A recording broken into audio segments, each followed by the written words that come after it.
Continue करते हैं अपन example number 2 chapter 6 triangles. अब इस एग्जाम्पल 2 में आपको ऐसा बोल रखा है कि वे वर trapezium ABCD in which there are 2 points E and F on the non-parallel sides AD and BC. Also, the sides AB and BC are parallel, क्योंकि ट्रिपीजियम के अंदर आपके पास में हमेशा एक pair of opposite side parallel होता है। ठीक है, तो यहाँ पे आपको प्रूफ करना है कि this AE upon EB is equal to BF upon FC। अब अगर नॉर्मल ट्राइंगल होता तो हम डायरेक्टली कहीं ना कहीं से बेसिक प्रोपोर्शनलिटी थ्योरम या थेल्स थ्योरम लगा लेते हैं, जैसा कुछ कन्वर्जन यूज कर लेते हैं। But this is a trapezium, we don't have any triangle here. Directly तो कोई ट्राइंगल हमको यहाँ पे दे ही नहीं रखा है, but we can make triangle. हम इधर ट्राइंगल कैसे बना सकते हैं? अगर हम यहाँ से A और C को ज्वाइन कर लें, so we have to do a little bit of construction,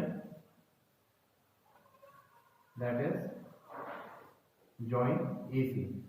So if you join AC, it will intersect EF at a certain point and we can name it as G, और आप कोई दूसरा नाम भी दे सकते हो other than these used alphabets. Join AC such that it intersects EF at G।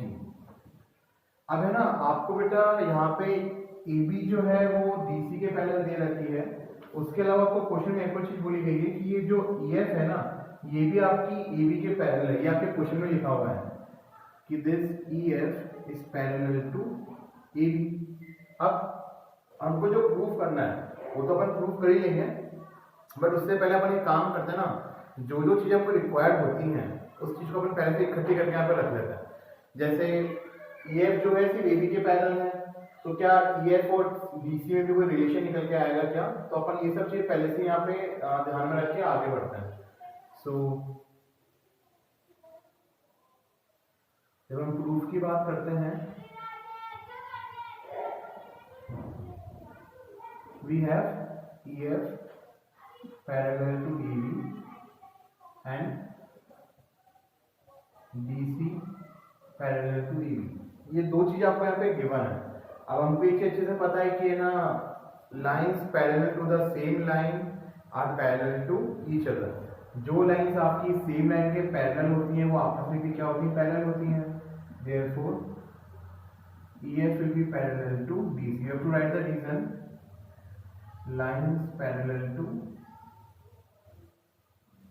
same line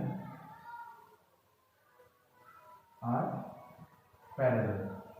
okay, तो एक चीज हमारे पास में आ गई कि AB, EF और DC तीनों ही आपस में कैसी है? पैरेलल हो चुकी हैं। ओके, इसके साथ साथ बेटा आपको एक और चीज पता होनी चाहिए कि ना, अगर आपकी दो लाइंस आपस में पैरेलल हैं, दो लाइन सेगमेंट्स आपस में पैरेलल हैं, तो उनके जो पार्ट्स होते हैं ना वो भी आपस में पैरेलल होते हैं। कहने का मतलब ये है कि अगर EF DC के पैरेलल है ना, तो ये EG भी DC के पैरेलल होगा, बिकॉज जो G पॉइंट है ये EF के ऊपर लाई कर रहा है। इसी तरीके से अगर आपका EF AB के पैरेलल है ना, तो ये GF AB के पैरेलल होगा। अगेन G पॉइंट जो है वो आपका EF पे लाई कर रहा है। G पॉइंट किसी और जगह लाई कर रहा होता अदर देन EF, तब हम इस चीज को ये लिख सकते थे कि आपका GF भी AB के पैरेलल होगा। ठीक है, but the point G lies on the line segment EF, तो जो उसके पार्ट्स होंगे बेटा वो भी क्या होंगे? आपस में पैरेलल ही होंगे। इस चीज का ध्यान रखना। सो अब हमारे पास ये चीज आ चुकी है। Now we have two triangles, triangle ABC and triangle CBA। वैसे तो हमारे पास में और भी ट्राइंगल्स है, बट मैं यही दो कंसीडर क्यों करूंगा? क्योंकि जो मेरे को प्रूफ करना है उसमें वो AE, ED, BF और FC चाहिए। ADC में वो दोनों पार्ट्स आ रहे हैं आपके LHS वाले, और CBA के अंदर आपके RHS वाले पार्ट दोनों आ रहे हैं, आराम से ऑब्जर्व कर सकते हो। So first we will consider triangle ABC। Now in triangle ADC, EG is parallel to DC। EG is parallel to DC। Reason आप क्या लिखोगे बेटा? G lies on EF, क्योंकि जो G पॉइंट है वो आपका EF पे लाई करता है, एंड EF तो DC के पैरेलल है ही है, तो EG भी DC के क्या होगा? पैरेलल होगा, and EF is parallel to DC। So now we can apply the BPT theorem on the triangle ABC. Therefore, by BPT we can say AE upon ED. AE upon ED will be equal to AG upon GC. Equation number 1. Again we have to consider the triangle CBA. In triangle CBA, again this GF will be parallel to AB. GF is parallel to AB. The reason is same, that EF is parallel to DC and G lies on EF, है ना, इस चीज का ध्यान रखना. तो again बेटा using the BPT हम ऐसा कह सकते हैं that CG upon GA, या फिर आप है ना CG को बेसिकली GC भी लिख सकते हो, बात तो आपकी बराबर पड़ेगी, एंड GA को अपन AG भी लिख सकते हैं, बात बराबर पड़ेगी. तो we can say that GC upon AG will be equal to FC upon BF. क्योंकि लाइन सेगमेंट को CF बोलो FC बोलो बात बराबर ही पड़ती है ना, ये चेंज नहीं आता. अब बेटा देखो दोनों के, अगर आप यहाँ पे देखोगे तो आपको AG अपॉन GC मिलेगा, बट यहाँ पे आपके पास में GC अपॉन AG है. मैं इसको रेसिप्रोकल कर सकता हूँ ना यहाँ पे, अगर आप इसका रेसिप्रोकल करते हो तो आपको यहाँ पे बेसिकली क्या मिलेगा, AG upon GC is equal to BF upon FC. तो अगर आप आराम से फर्स्ट और सेकंड को कंसीडर करोगे तो AG upon GC AE upon ED के बराबर है, और वही AG upon GC BF upon FC के बराबर है. Therefore from 1 and 2, from 1 and 2 we can say that this AE upon ED is equal to BF upon FC, and this is what जो हमको यहाँ पे प्रूव करना था. सो इस तरीके से हम इस क्वेश्चन को अटेम्प्ट कर सकते हैं. तो जब भी आपके साथ ट्रेपेजियम का कोई क्वेश्चन आए ना, so try to make triangles out of it by joining the diagonals. तो आपके पास हमेशा ऐसा कुछ ना कुछ चीज आ ही जाएगी जो इजीली आपके क्वेश्चन को सिंप्लीफाई कर देगी. यहाँ पे जैसे हमने डायगोनल बनाई तो हमारे पास में बीपीटी का कंसेप्ट हमारे सामने विजिबल हो गया, तो हमने उसका यूज करके रिक्वायर्ड एक्सप्रेशन को प्रूव कर दिया.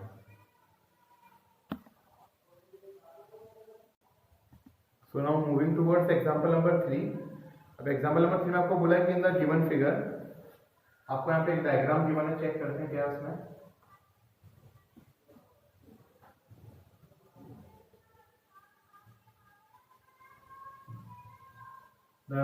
it is written as PQR and यहाँ पे एक ST लाइन सेगमेंट बनाई गई है.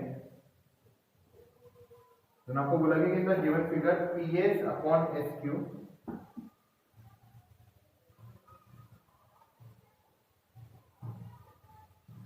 Is equal to PP upon PR. ये आपको इक्वल गिवन है यहाँ पे, है ना, क्वेश्चन के अंदर, मैं मन से नहीं लिख रहा. And angle PST, angle PST, एक तो ये चीज गिवन है आपको, और आपको दूसरी जगह पे गिवन है कि angle PST is equal to angle PRQ. ये PST एंगल आपको PRQ के इक्वल गिवन है यहाँ पे, ठीक है. So you have to prove here that PQR is isosceles triangle. अब यहाँ पे बेटा बेसिकली आपको PQR को है ना isosceles triangle प्रूव करना है. ये बहुत ही आसान है. यहाँ पे अपन अभी पैरेलल लाइंस का एक कंसेप्ट यूज करेंगे, दैट इज कॉरस्पॉन्डिंग एंगल्स वाला एक कंसेप्ट यहाँ पे यूज होगा.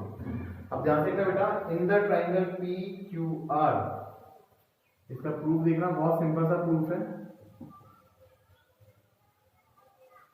in triangle PQR, PS upon SQ is equal to PT upon PR. ये आपको गिवन है, PS upon SQ equal to PT upon PR. This is given to you. तो अगर दो साइड्स इक्वल रेशियो में आपको दे रखी है, मतलब उनके रेशियो आपको इक्वल दे रखे हैं, तो we can use the converse of BPT. Therefore by converse of BPT। ये ST और QR आपस में कैसे हो जाएंगे, आपकी पैरेलल हो जाएंगे। ST will be parallel to QR। अब आपकी ST और QR पे पैरेलल आ चुकी है, ठीक है। अब बेटा अगर आप ध्यान से ऑब्जर्व करोगे तो एंगल PST और angle PQR these are the corresponding angles, और पैरेलल लाइंस के कॉरस्पॉन्डिंग एंगल्स आपस में कैसे होते हैं, इक्वल होते हैं। Now angle PQR will be equal to angle PST, corresponding angles of parallel length। लेकिन बेटा जो एंगल PST है वो आपको एंगल PRQ के बराबर दे रखा है, so we can replace this angle PST with angle PRQ, which implies angle PQR equal to angle PRQ। रीजन लिख देना, angle PST is equal to angle PRQ। हमने इसको रिप्लेस कर दिया, this is given to you, okay. Now in the triangle PQR आपका बेटा angle PQR जो है वो एंगल PRQ के इक्वल आ चुका है, सो अपोजिट एंगल्स इक्वल हैं, देयरफॉर हम ऐसा कह सकते हैं कि PQ किसके इक्वल हो जाएगा, PR के। वैसे आपको पता होना चाहिए कि आइसोस्केलस ट्रायंगल के अंदर अपोजिट साइड जो होती हैं उसके साथ साथ जो अपोजिट एंगल्स होते हैं उनके कॉरस्पॉन्डिंग वो भी कैसे होते हैं, आपस में इक्वल होते हैं। तो here you have to write the reason, sides opposite to equal angle. Ninth class के अंदर जब आप ट्राइंगल्स चैप्टर पढ़ते हो, सिमिलैरिटी ऑफ ट्राइंगल्स चैप्टर, वहां पे एक थ्योरम आपको प्रूव करने के लिए आती है, शायद 7.3 थ्योरम ही आपकी होती है, 7.2 थ्योरम होती होगी, आई थिंक 7.3 होती है। इसका प्रूफ वहां नहीं दे रखा होता बट आपको कराया जाता है। तो आप 9th क्लास की बुक में थ्योरम पढ़ सकते हो, that sides opposite to equal angles are also equal. अब जिस ट्रायंगल की दो साइड इक्वल आ जाती है वो ट्रायंगल आपका क्या कहलाता है, आइसोस्केलस ट्रायंगल कहलाता है। Therefore triangle PQR is isosceles. तो ये तो आपने हमें प्रूव करना था that PQ is an isosceles triangle. So ये सिंपल से प्रूफ है, ज्यादा हार्ड नहीं है, आपको कन्वर्स ऑफ डिग्री लगानी है और यहाँ पे आपको कॉरस्पॉन्डिंग एंगल्स का कांसेप्ट लगाना है, then you can easily prove this triangle as isosceles triangle.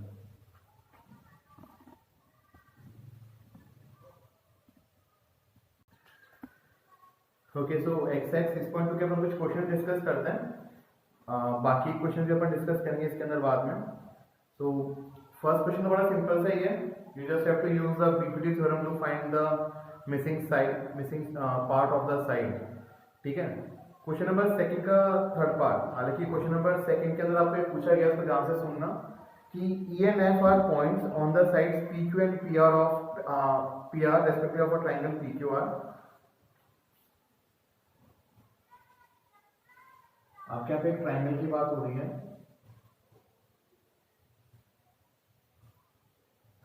PQR, फिर आपको बोला गया है कि साइड्स PQ एंड PR के ऊपर E and F दो पॉइंट्स हैं, okay. For each of the following cases state whether EF is parallel to QR। आपको बताना है कि जो भी इसमें केसेस दे रखे हैं उन केसेस के लिए EF और QR पैरेलल होंगी कि नहीं होंगी। उसके लिए आपको बेसिकली हमें कुछ सर्टेन वैल्यूज गिवन है। जैसे थर्ड वाले पार्ट की अगर अपन बात करें तो थर्ड वाले पार्ट में आपको यहाँ पे PQ दे रखी है 1.28 सेंटीमीटर, आपको इसके अंदर PR दे रखी है 2.56 सेंटीमीटर, देन आपको इसके अंदर PE दे रखी है 0.18 सेंटीमीटर, एंड देन यहाँ पे आपको PF दे रखी है 0.36 सेंटीमीटर। अब इस कंडीशन के साथ आपको बताना है कि क्या ये EF और QR आपस में पैरेलल होंगी कि नहीं होंगी।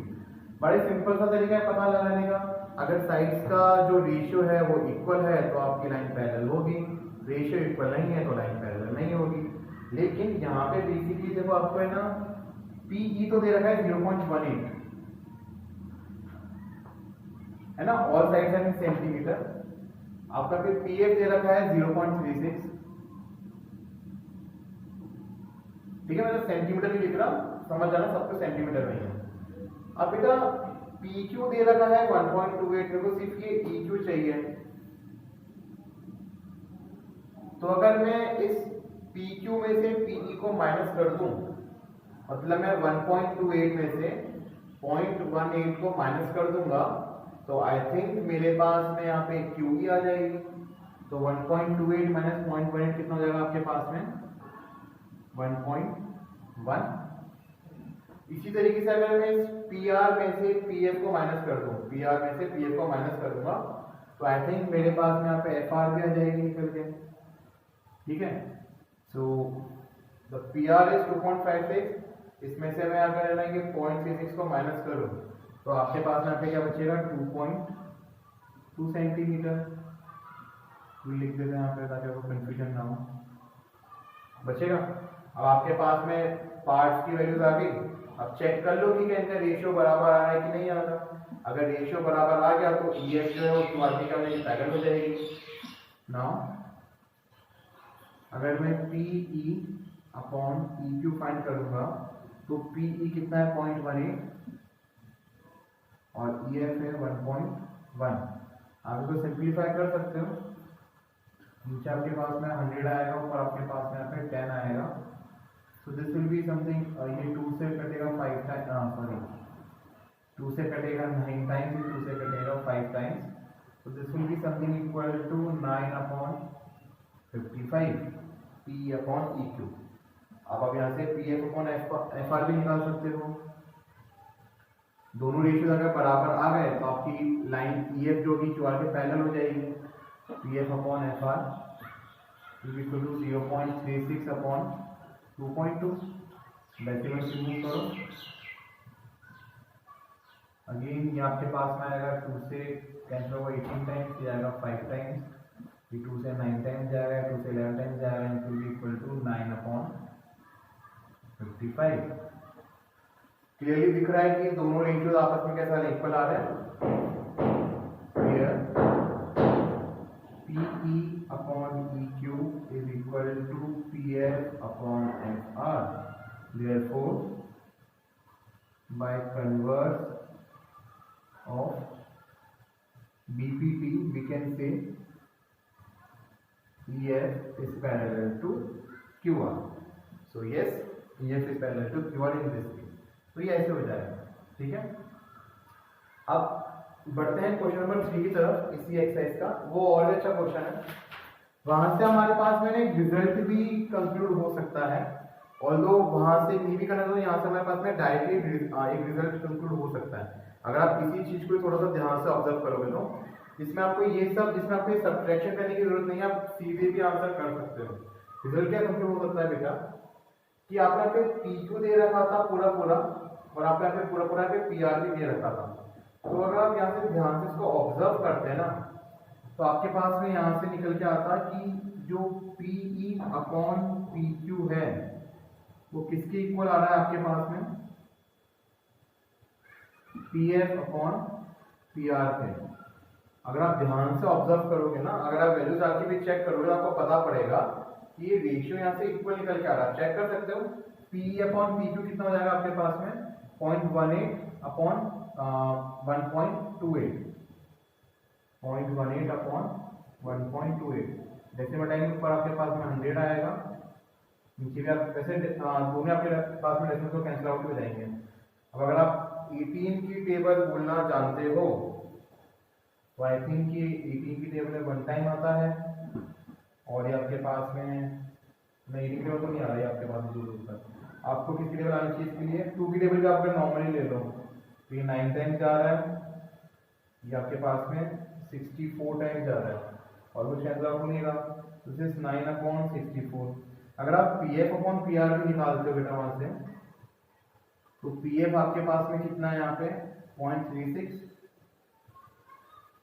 और PR आपके पास में कितना दे रखा था आपको 2.56। यहाँ पे डेसिमल तो हट गए आपके। हम फिर अगर 2 की टेबल ही बोलेंगे तो आपके पास में कितना आएगा 18/128, तो यहाँ पे भी था, दैट इज 9/64। तो आप यहाँ भी अगर ऑब्जर्व करोगे तो दोनों के रेशियो आपके बराबर आ रहे हैं ना। तो हम इस टर्म्स के अंदर भी क्या कर सकते हैं ना, BPT का यूज कर सकते हैं। सो this is not an only option कि हम इंडिविजुअल पार्ट्स का ही रेशियो इक्वल प्रूव करें, हम PE अपॉन PQ को PF अपॉन PR के इक्वल भी कर सकते हैं। This is an alternative way to use the basic proportionality theorem. इस चीज का ध्यान रखना, इसी चीज का अगर आप यूज करना चाहोगे ना तो आप बेसिकली क्वेश्चन नंबर 3 को कर सकते हो। इसका यूज नहीं भी करना चाहोगे आप तब भी उस क्वेश्चन को कर सकते हो, तो इसकी चीज की चिंता मत करना। बट अपन वहां पे भी ऑब्जर्व करेंगे कि हाँ ये रिलेशनशिप पॉसिबल है। चेक करते हैं किस तरीके से।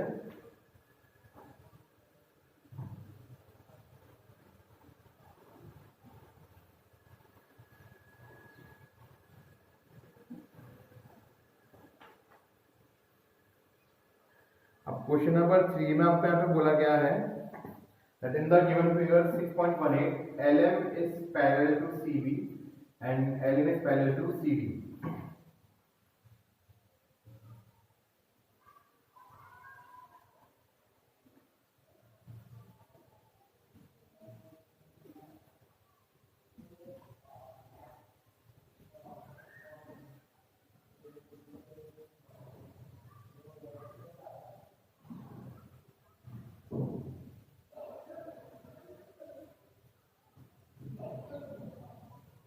This is A, B, C, D.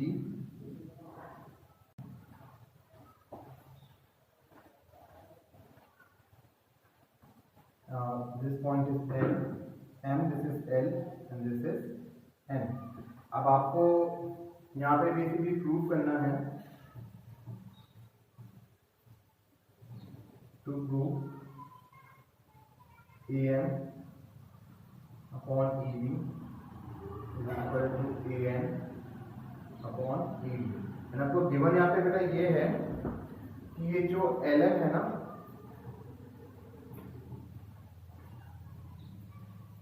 ये LM आपकी पैरेलल है किसके, CB के, और ये जो LN है ये आपकी पैरेलल है CD के। ये तो चीज आपको गिवन है। सो बेसिकली इसके अंदर है ना पार्शियली BPT का यूज करेंगे।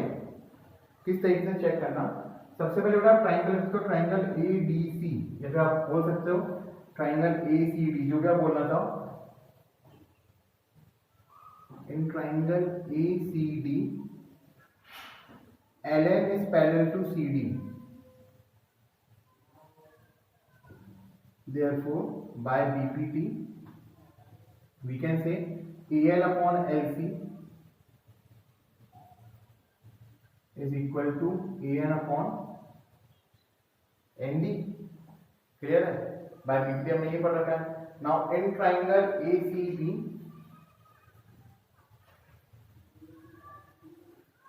we can say LM is parallel to CB, therefore by BPT AL upon LC is equal to AM upon MB। अब है ना बेटा आप इसको ध्यान से ऑब्जर्व करोगे तो दोनों ही इक्वेशन नंबर 1 और 2 दोनों के एलएचएस आपको सेम दिखाई देंगे। AL upon LC, AL upon LC, तो दोनों के आरएचएस भी कैसे जाएंगे, सेम हो जाएंगे। So from 1 and 2 we can say AN upon ND is equal to AM upon NB। अब जब आपको प्रूफ करना है बेटा उसके अंदर आपको पूरा AB चाहिए और यहाँ पे आपको पूरा का पूरा क्या चाहिए, AD भी चाहिए। अब हम लोगों ने कल सीखा भी था बेसिकली, हमें देखो यहाँ पे ND की रिक्वायरमेंट नहीं है, हमें यहाँ पे NB की रिक्वायरमेंट नहीं है। ठीक है, तो हम लोगों ने सीखा था प्रीवियस क्लास के अंदर जब हम लोगों ने कन्वर्स ऑफ BPT प्रूव करी थी कि हमें रेसिप्रोकल करना पता होना चाहिए, कब रेसिप्रोकल करा जाए, कब +1 करा जाए, हमको पता होना चाहिए। वही चीज हमको इस बार यहाँ पे करनी है। अगर आप इन दोनों को रेसिप्रोकल करोगे